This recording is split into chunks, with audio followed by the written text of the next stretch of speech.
So what makes you passionate about the domes and saving the domes? Well, so many things.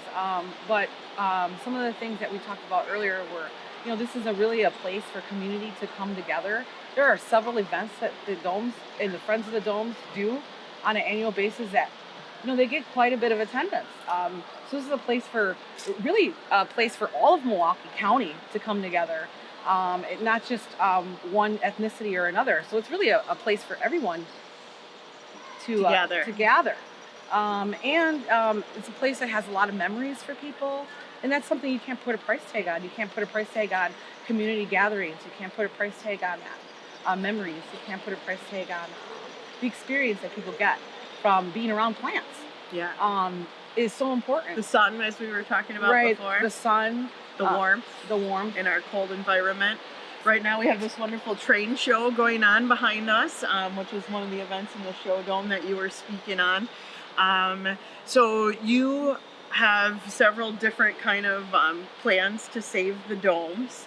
And one of the things that we're discussing is putting hemp into the domes. The greenhouses. Into the greenhouses. We're not going to have a dome full of hemp, but to do some research, I suppose. And get the county kind of involved in this. In what way do you feel like the county can get involved in this? Well, my vision for the county is to utilize at least one or two of the greenhouses, and there are 6 of them, which is a total of about 5,000 to 10,000 square feet, to do a couple different things. I think the county can help in many ways. Also, the local communities here, we can also help, and the local business owners as well, and just regular people. Basically, what we want to do is, or I would love to see happen, is workforce development. So, Milwaukee County, we currently have apple orchards, and the Department of Agriculture pays the Parks Department. We receive revenues to teach people how to tend our apple orchards in some of our parks. So kind of similar concept, where we could be teaching, people, growers, and to help develop the workforce, and be receiving an extra revenue to the Parks Department to help save the domes. Again, it's a way to raise money. The budget's really tight, very, very tight at Milwaukee County. We don't even bring in enough money to meet inflation. So the Parks Department is not a mandated department, and that's what makes it so unique, because the Parks Department is not mandated to be funded. But the people want it. But the people want it. So it doesn't have its own funding source dedicated. And this is a way to put money into the Parks Department specifically, so that we can fund the domes. And maybe more. And maybe more projects. Maybe even more. Who knows? One of the things that I had heard as a proposal, kind of far off in the works, was, we have the Hunger Task Force has a farm out of the House of Correction, and the House of Correction itself sits on lots of farmland. Right. I had spoken with another representative, and he spoke about possibly even teaching the inmates at the House of Correction, those that are, Huber eligible but might not have jobs, to kind of go and farm the land or teach them.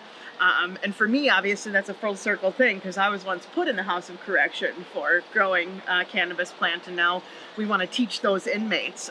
Do you think that could be a workable thing? Well, I think it could be, and I also think that, to add to that, we also have a worm farm. Yep. Okay. And we could use that for the compost. For compost, and we also have many programs already that at the House of Corrections that are geared in workforce development. So they already have the infrastructure for workforce development.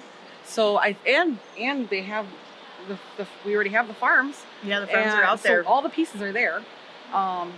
It could be something that could be accomplished. It could be something that could be accomplished. Yeah, that's very exciting. One of the other things that we talked about is, making sure that cannabis and hemp is taken up, not only, for the economy aspect of it, but for social justice.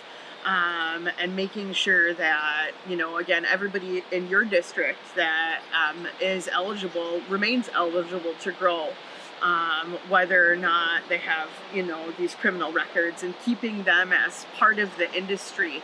Do you think that that's an important aspect of the industry, to make sure that all the minorities, especially those who may have had prior convictions, are included? Absolutely, absolutely, absolutely. I think in the new hemp 2.0, if that's addressed as well. So it allows for anyone in the last 10 years.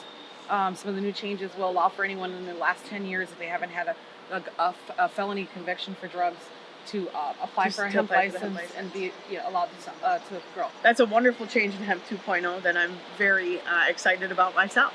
So, is there anything else that you would like to speak on today? I just want to say that when I was running for office, I'll never forget this woman that I met. Someone who's been living in the neighborhood for 50, 60 years. She raised her children. She's on a fixed income because she's on Social Security now. And I came to visit with her, and we talked about marijuana, medical marijuana, and we talked about, and she was an older lady, so it was kind of stunning. It was stunning that I had this conversation with a 78-year-old woman, but it really motivated me, because what she said to me was that my doctors prescribed me this, but this is what I want to take, and they said that if I take this, they won't give me this. Yeah. And I can't take this because it's illegal. How can you help me? And I'll never forget her, because I want her to be able to find a place at a very cheap price, $25, something nominal, that she can afford, where if she decides to get a medical marijuana card, that she can grow it in her house, and she's got somewhere where she can learn, and that we don't forget the patients and the low income people, that they also need access.